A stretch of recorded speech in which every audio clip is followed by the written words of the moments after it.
Existem alguns testes que você pode fazer para descobrir qual é o seu olho dominante. Esses testes são simples e rápidos de se fazer. O mais simples deles é, por exemplo, a gente fazer um pequeno buraco com as mãos, com as duas mãos aqui, e tentar, aí com os dois olhos abertos, a gente focalizar um objeto. Por exemplo, eu vou tentar focalizar a lente da câmera.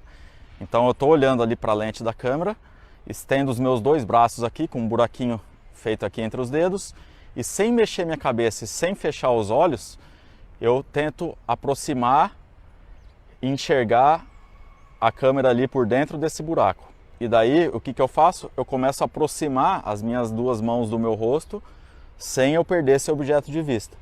Então, se eu chegar aqui até o meu rosto, a mão, o buraquinho aqui, ele sempre vai se aproximar do lado do meu olho dominante, que no meu caso é o meu olho esquerdo. E se em algum momento eu tentar trazer a imagem para o meu olho direito, por exemplo, aqui a imagem sumiu. Daí aqui, quando chega pertinho, eu consigo ver de novo, mas em algum momento ela some. Então sempre quando eu consigo trazer e sem perder o objeto de vista, que pode ser um ponto, pode ser uma bola de tênis a uma certa distância, eu sempre vou acabar aproximando a mão do lado do meu olho dominante.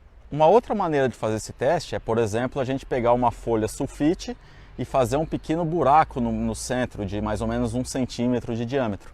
E daí a gente faz o teste da mesma maneira. A gente estende os dois braços, focaliza um objeto, coloca ali na direção, tenta enxergar o objeto pelo buraco e vai aproximando no nosso olho. Esse buraco ele vai se aproximar do lado do nosso olho dominante. Então pode ser o olho direito ou pode ser o olho esquerdo. Uma outra maneira é eu conseguir focalizar o objeto por dentro do buraco, por exemplo, com as duas mãos, e daí alguma pessoa vir e tampar, sem eu me mexer, ela tampar o meu olho direito e tampar o meu olho esquerdo. E ver se eu estou enxergando com o olho direito ou se eu estou enxergando com o olho esquerdo. Então são maneiras que a gente tem, maneiras fáceis de conseguir focalizar. Se a gente tentar colocar o objeto na frente ali também, do nosso alvo, um olho ele vai estar na frente do objeto e com o outro olho ele vai desviar um pouquinho. Então o olho que fica na frente aqui também é o nosso olho dominante.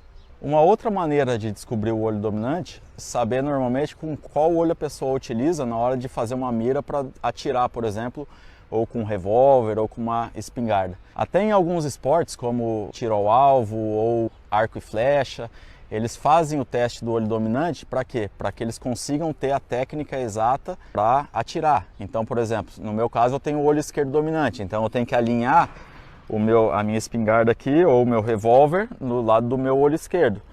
Se eu tenho o olho direito, eu já mudo um pouquinho essa mira. Então isso pode variar um pouquinho, dependendo da técnica, né, também do tiro, pode variar se eu tenho o olho direito dominante ou se eu tenho o olho esquerdo dominante.